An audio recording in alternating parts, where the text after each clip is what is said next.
toward manifesting here on earth the dignity that is in every human soul, hold as their credo the four freedoms enunciated by President Roosevelt. We who live in the United States may think there is nothing very revolutionary about freedom of religion, freedom of expression, and freedom from the fear of secret police. But when we begin to think about the significance of freedom from want for the average man, then we know that the revolution of the past 150 years has not been completed, either here in the United States or in any other nation in the world. We know that this revolution cannot stop until freedom from want has been attained. Put it there, boy, and we'll show these fascists what a couple of hillbillies can do.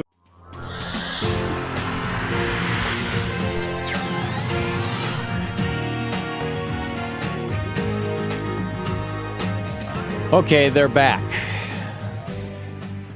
Yep, they're back.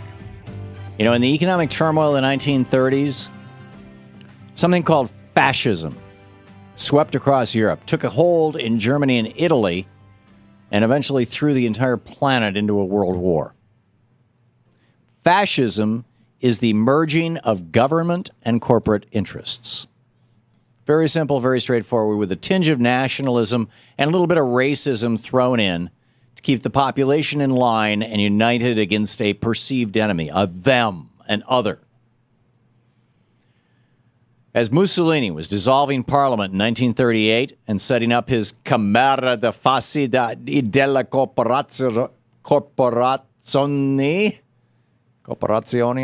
I don't know. I can't speak Italian, but close enough. The Chamber of Fascist Corporations is what it would be called in English. Italian philosopher Giovanni Gentile argued that fascism should more appropriately be called corporatism because it hands government off to corporations. So in 1944, the vice president of the United States at that time, Henry Wallace, Franklin Roosevelt's VP in 1944, was asked by the New York Times, what about fascists in America? And in answer to that question, he wrote an op-ed for the New York Times about the dangers of fascism and the threat that fascists posed to the United States. He wrote, fascism, this is the Vice President of the United States speaking, in 1944. Fascism is a worldwide disease. Its greatest threat to the United States will come after the war within the United States itself. Another fascist danger is represented by those who, paying lip service to democracy and the common welfare, in their insatiable greed for money and the power which money gives, do not hesitate surreptitiously to evade the laws designed to safeguard the public from monopolistic extortion. Okay, so there was a time in this country when the mechanisms of power actually did work in the best interests of labor and the middle class and working people, while simultaneously working against corporate greed and the encroachment of fascism. So in this video, we're going to take a look at the correlations between the time of FDR's third term as president, when he had Henry Wallace as his vice president. And we're going to take a look at the way that the party bosses of the Democratic Party at that time moved against Wallace, very much in the same way that the party establishment in the DNC has been making moves against Bernie Sanders. So first, though, the selecta, one time. Welcome to the condemnation.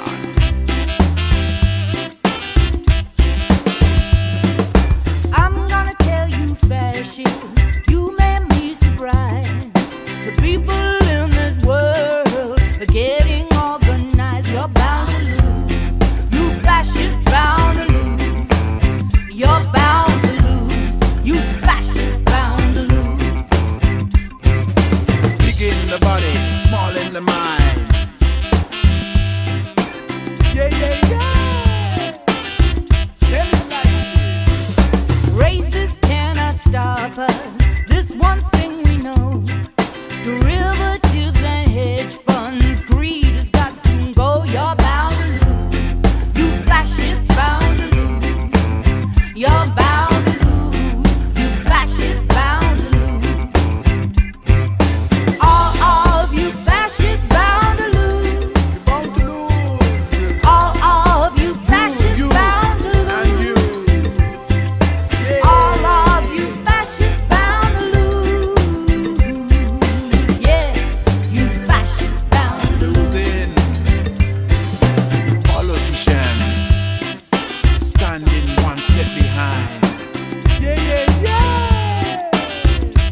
is a fight between a slave world and a free world. Just as the United States in 1862 could not remain half slave and half free, so in 1942 the world must make its decision for a complete victory one way or the other. Down the years, the people of the United States have moved steadily forward in the practice of democracy. When the freedom-loving people march, when the farmers have an opportunity to buy land at reasonable prices and to sell the produce of their land through their own organizations, when the workers have the opportunity to form unions and bargain through them collectively, and when the children of all these opportunities are open to everyone, then the world moves straight ahead. But through the leaders of the Nazi Revolution, Satan now is trying to lead the common man of the world back into slavery and darkness. For the stark truth is that the violence preached by the Nazis is the devil's own religion of darkness. So also is the doctrine that one race or one class is by heredity superior, and that all other races or classes are supposed to be slaves. Despite the warnings by Vice President Henry Wallace, and he genuinely believed at that time that the American system government was strong enough to avoid becoming fascistic, to avoid becoming a corporate state. At that time, it was pretty much unheard of that a CEO would run for political office. In Wallace's view, politicians knew that their obligation was to represent we the people and protect us from the corporate cartels. Wallace continued in his article for the New York Times. Happily, he wrote, it can be said that as yet, fascism has not captured a predominant place in the outlook of any American section, class, or religion. It may be encountered in Wall Street, Main Street, or Tobacco Road. Some even suspect that they can detect incipient traces of it along the Potomac. But if we put our trust in the common sense of common men, and with malice toward none and charity for all, go forward on the great adventure of making political, economic, and social democracy a practical reality, we shall not fail. A year later, the fascists in Europe were defeated by Henry Wallace and Franklin Roosevelt, among others. And the fascists in America were banished to the political wilderness as Roosevelt's New Deal revolution really took hold. But today, 4 generations later, the fascists are back.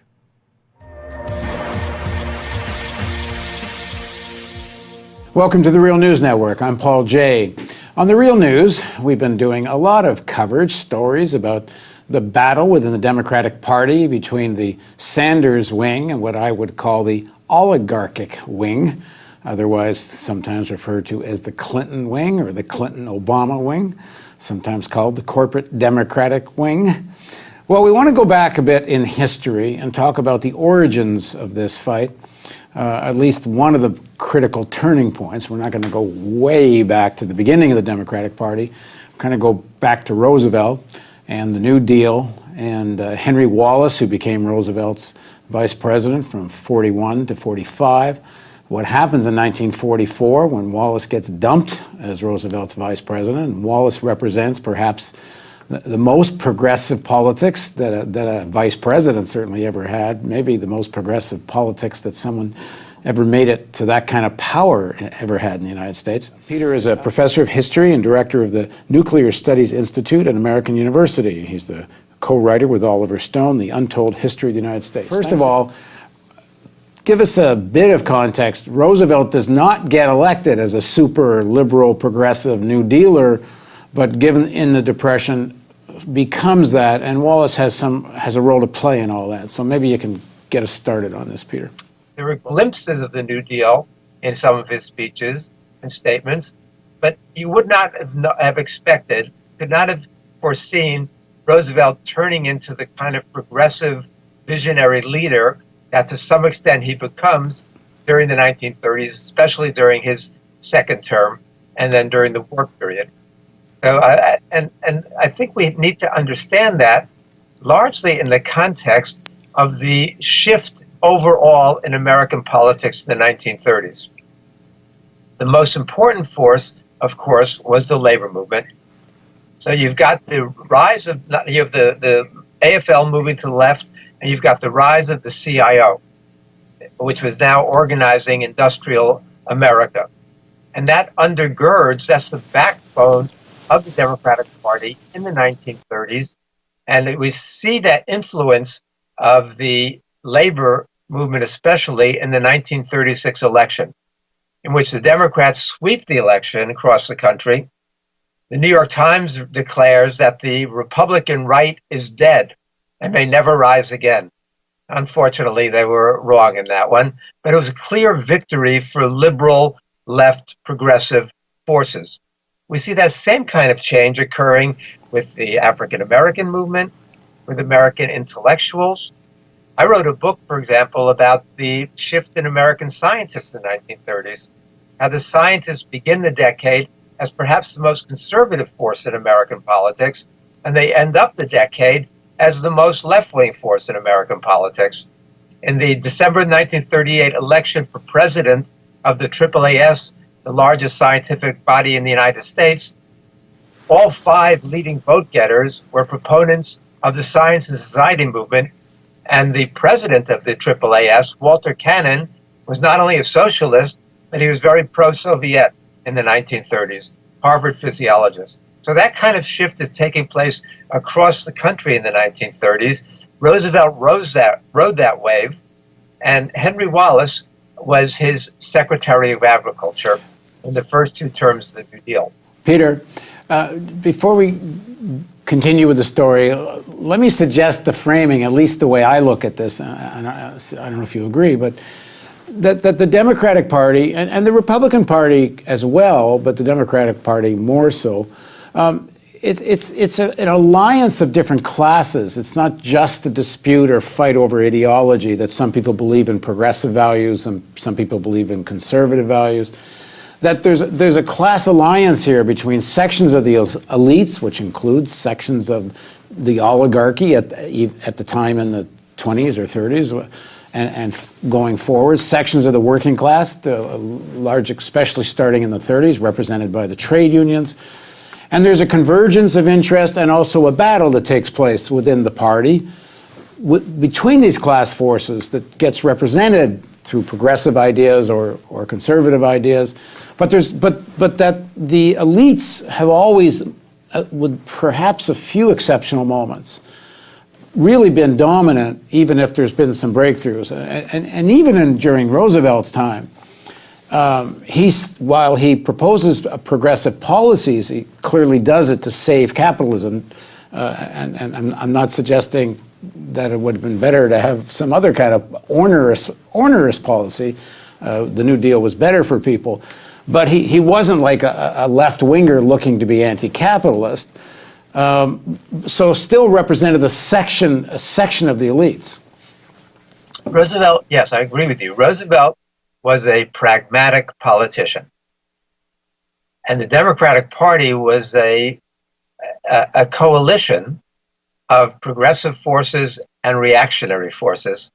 You have to remember that the Democratic Party's strength during that time was in the South. And the Southern Democrats had the most seniority, and they controlled the key positions in the legislature. And so Roosevelt was always walking this tightrope where he had to placate and try to slowly bring along the Southern Democrats, who by 68, they moved to become Republicans. But between 32 and 68, they're very much part of the Democratic coalition. And they're thoroughly racist, yes? And strongly racist, support aspects of the New Deal, but they even tweak the New Deal in ways to make sure that blacks are not going to get equal benefits with whites in the South. So it's always a struggle for the soul of the Democratic Party. Roosevelt was more pragmatic than he was ideological and progressive. But his wife, Eleanor, was much more progressive and always pushing him to the left on these policies, much more sympathetic to the civil rights movement, and was a big supporter, of course, of Henry Wallace's, and saw Wallace as representing a wing of the party that was the opposite of the Southern reactionary Democrats. We also have during this time the rise of fascism. And Roosevelt supported the neutrality during the late 1930s, which stopped the United States from supporting the Republican forces in the Spanish Civil War. Roosevelt later said it was a terrible mistake, but if we had intervened to support the progressives in the Spanish Civil War against Franco and Mussolini, backed by Hitler, we could have perhaps preempted a lot of the terrible things that are going to happen in the 1930s and 1940s. The Soviets would not have been the only force supporting the left in Spain, perhaps, in the 1930s. You had Churchill, for example, who was supporting Franco and the fascists, and Roosevelt had maintained this neutrality. The Spanish Civil War is in many ways a dark prologue to the conflict that will engulf Europe and the world in 1939. Many remember the Spanish Civil War as a fight between fascist nationalists led by Francisco Franco and the democratic/communist Republicans in power at the time. However, there was a third, less remembered faction in that war, a group targeted by Republicans and fascists alike. People who believed that there was no government like no government. These people I am here to talk about today. While the first shots were being fired between Republicans and fascists, another revolution was taking place. Workers all over the country were rebelling against their bosses. In places like Catalonia, Aragon, Andalusia, and parts of the region around Valencia, workers took control of the economy.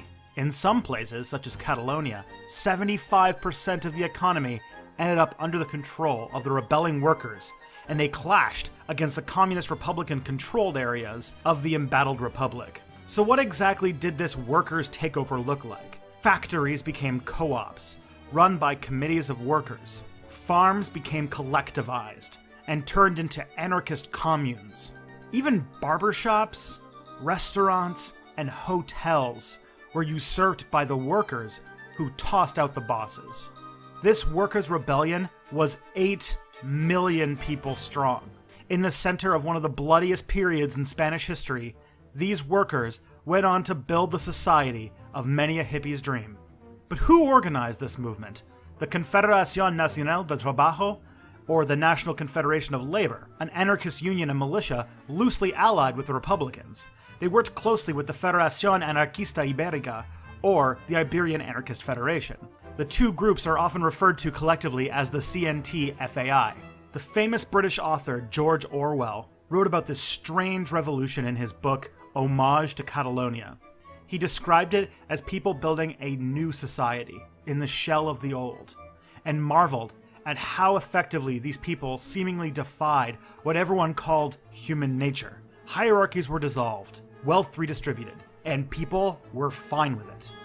What really stands out about this movement is how quickly a working, libertarian socialist economy developed and thrived. It was based on horizontal, decentralized coordination. Industrial collectives freely gave what they could and took what they needed from agrarian communes. They saw the entire concept of private property as authoritarian in nature. University of Geneva professor Andrea Altmares described it like this: in the midst of the Civil War, the anarchists have proved themselves to be political organizers of the first rank. They kindled in everyone the required sense of responsibility and knew how, by eloquent appeals, to keep alive the spirit of sacrifice and for the general welfare of the people. As a social democrat, I speak here with inner joy and sincere admiration of my experiences in Catalonia. The anti-capitalist transformation took place here without their having to resort to a dictatorship. The members of the syndicates are their own masters and carry on the production and distribution of the products of labor under their own management with the advice of technical experts in whom they have confidence. The enthusiasm of the workers is so great that they scorn any personal advantage and are concerned only for the welfare of all. As the war dragged on, month after bloody month, the workers' enthusiasm began to dwindle. The Communist Party of Spain became the dominant authority in the Republican forces. This Stalinist party took centrality because the Soviet Union, under Joseph Stalin, was the biggest source of foreign aid for the Republican war effort. To them, war was not the time for revolution, and the goal was to defeat Franco, not capitalism. Groups that were too outspoken against the new Stalinist authority quickly found their aid cut off. Under threat of losing their aid, many of these new revolutionary communities reverted to the way it was before the war, and were largely dead by the time Franco emerged victorious in 1939. And Roosevelt supported the neutrality during the late 1930s, which stopped the United States from supporting the Republican forces in the Spanish Civil War.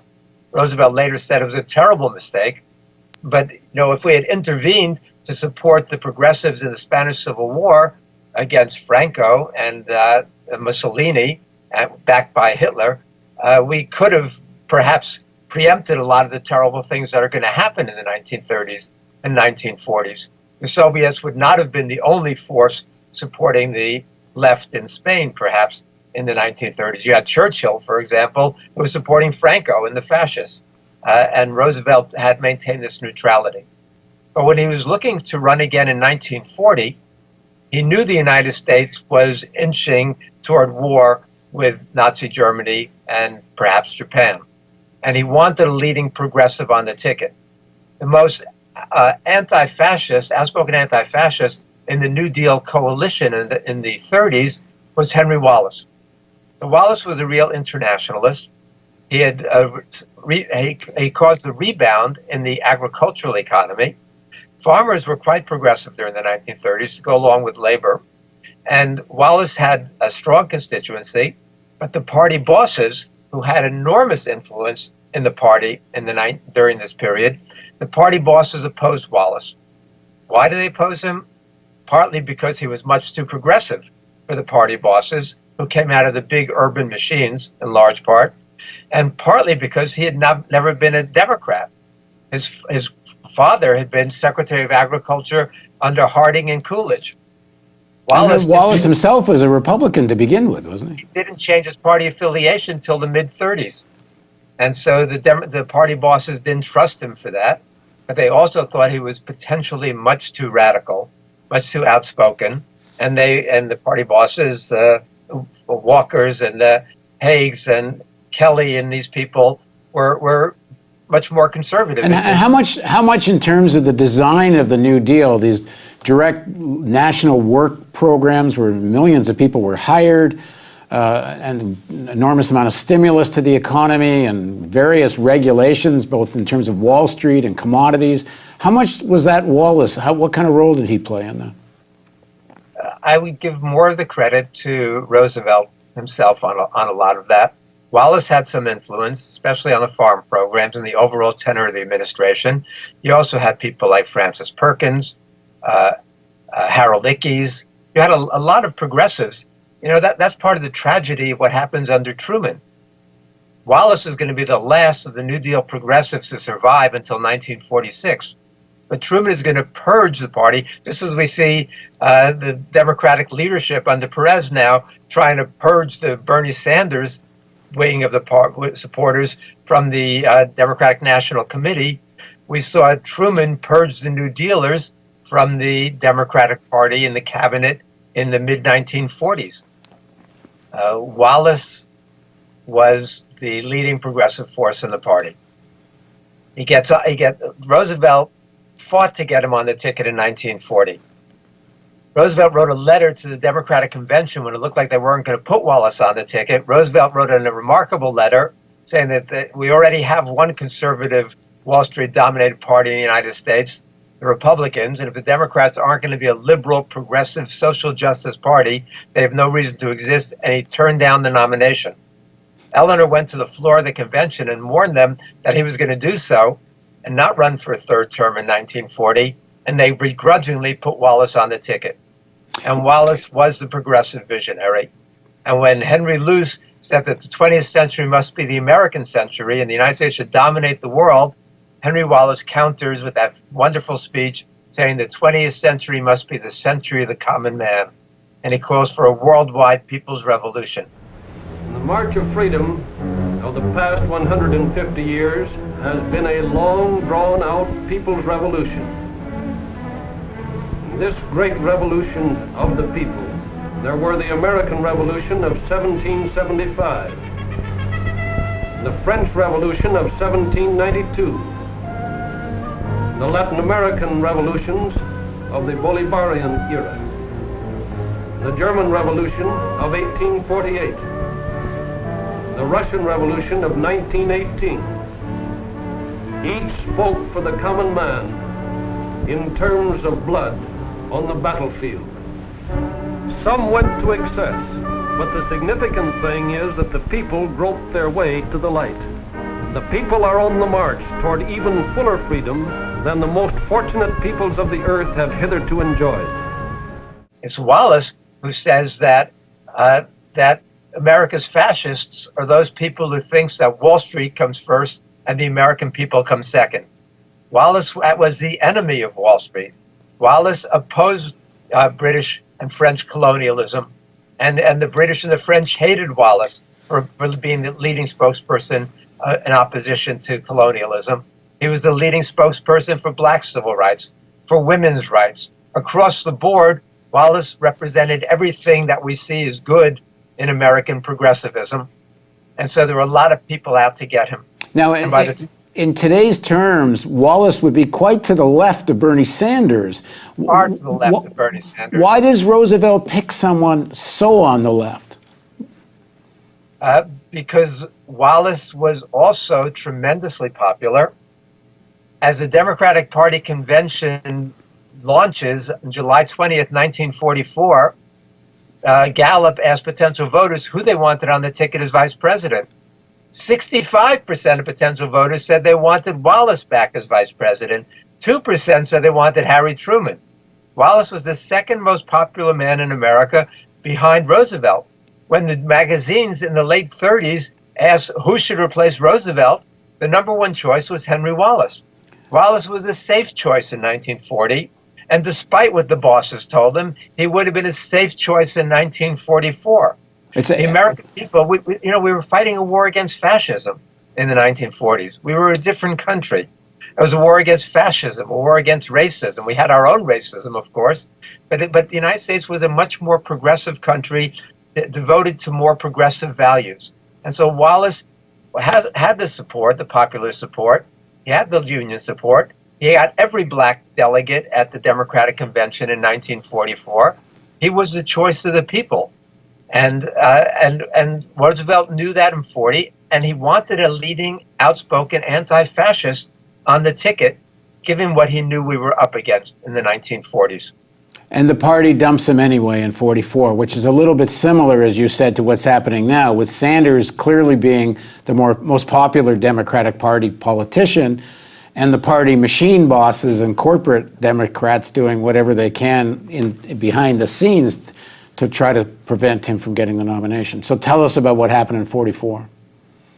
In 44, the support was for Wallace, but Edwin Pauley, the party treasurer, ran what Pauley called Pauley's coup, he proudly referred to it as, in conjunction with Bob Hannigan, Democratic Party chair. And they run an operation. Roosevelt, by 44, is very, very weak. It's clear to everybody that he's not going to last another term. He was the only one who was in denial, really, about that. And so they went around saying, when the nomination for vice president, they were saying, we're not just nominating a vice president, we're nominating the next president of the United States.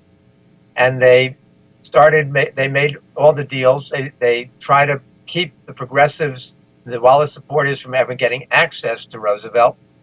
And they cooked the convention, basically. They stacked the convention with anti-Wallace delegates. The problem was that Wallace was so popular. So the night the convention starts, July 20th, Wallace makes a seconding speech for Roosevelt.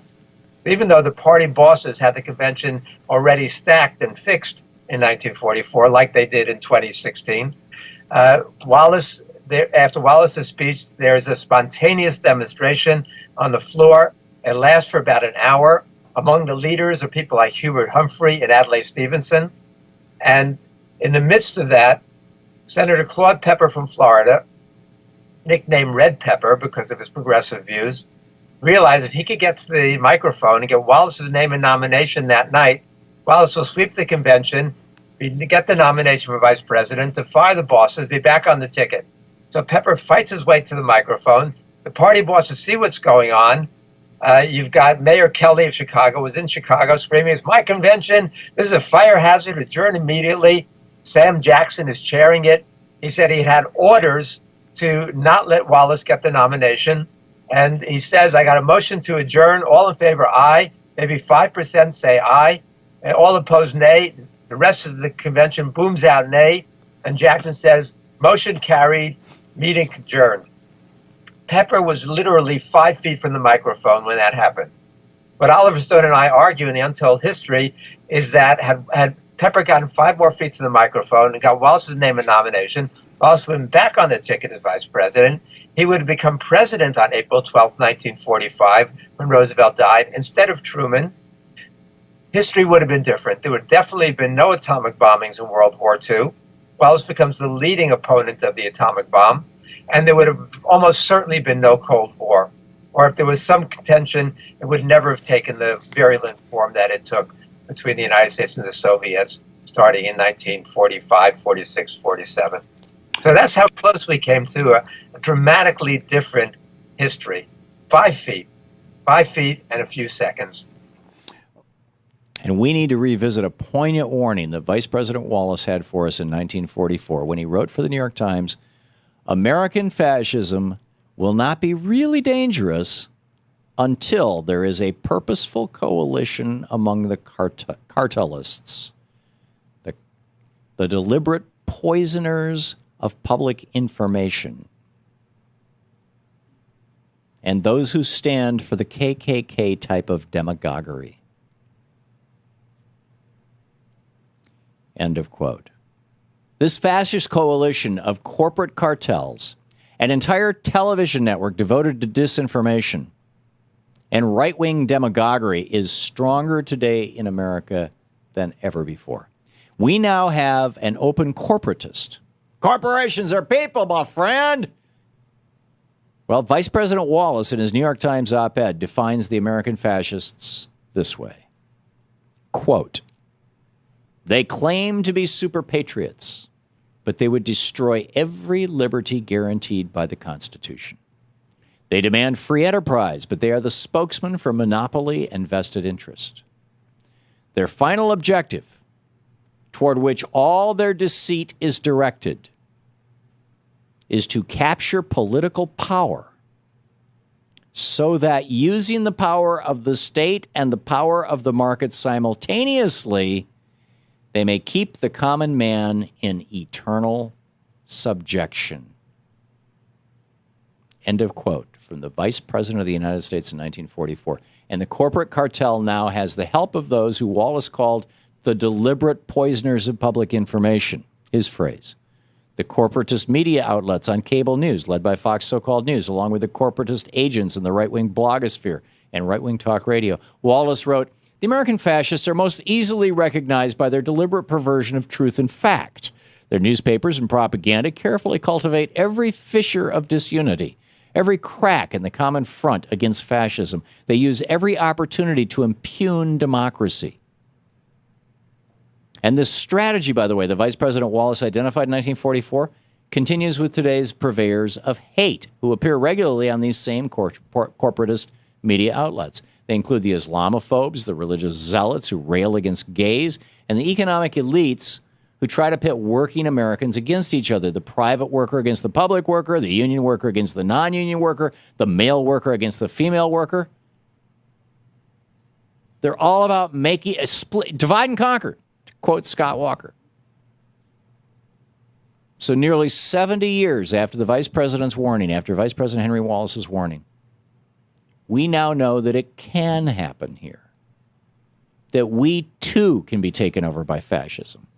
And to some extent, we already have been. And considering what fascism did to the world the last time it took power,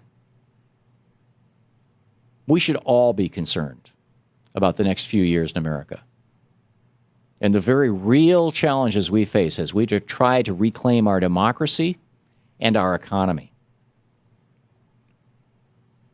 This is arguably the most high-stakes struggle for American democracy that we have seen since the founding of the Republic. I realize we fought a civil war. We fought a couple of world wars. The Civil War was probably a bigger one. Well, not probably, certainly was. You had people killing their own brothers. But is there anybody alive today who can remember a time when Americans were so polarized?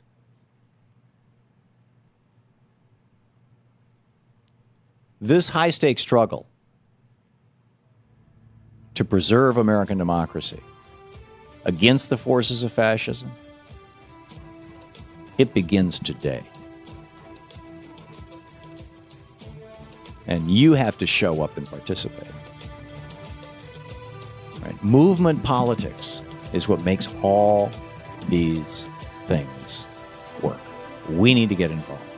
It's not enough to just sit around. It's not enough to just vote. Okay, guys, thanks so much for taking time to watch the video. I hope you enjoyed it. If you did, please subscribe, and then go to our Punks for Progress Patreon and hit us up there.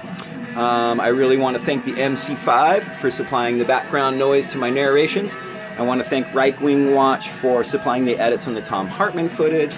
And I really want to thank you all for subbing and following. So, check it out. This is fucking Oi Polloi.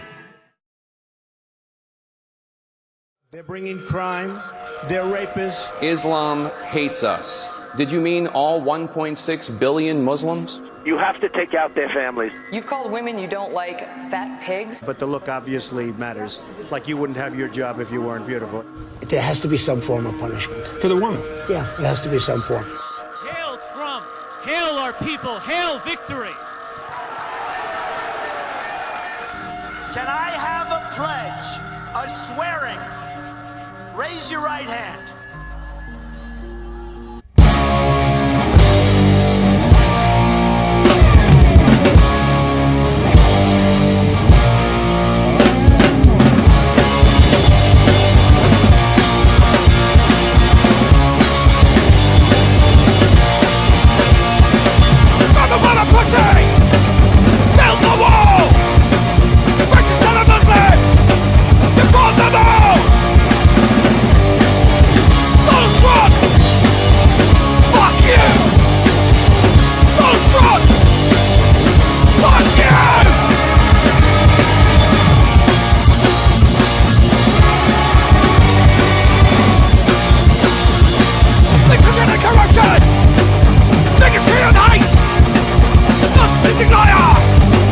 Anti-Semitic bites!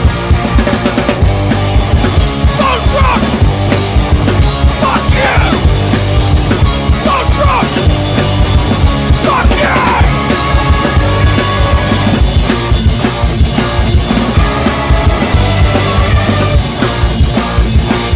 Man of the people!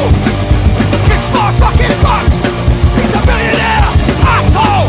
And he can't get the fuck! Don't Trump! Fuck you! Don't Trump! Fuck you! Don't Trump! Fuck you! Don't Trump! Fuck you!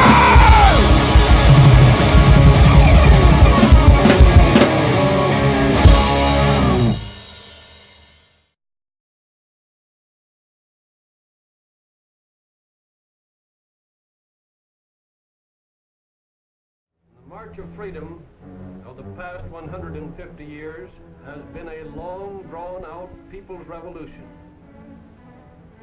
In this great revolution of the people, there were the American Revolution of 1775, the French Revolution of 1792, the Latin American revolutions of the Bolivarian era, the German Revolution of 1848, the Russian Revolution of 1918. Each spoke for the common man in terms of blood on the battlefield. Some went to excess, but the significant thing is that the people groped their way to the light. The people are on the march toward even fuller freedom than the most fortunate peoples of the earth have hitherto enjoyed. No Nazi counter-revolution will stop it. The common man will smoke the Hitler stooges out into the open in the United States, in Latin America, and in India. He will destroy their influence. No Lavals, no Mussolinis will be tolerated in a free world.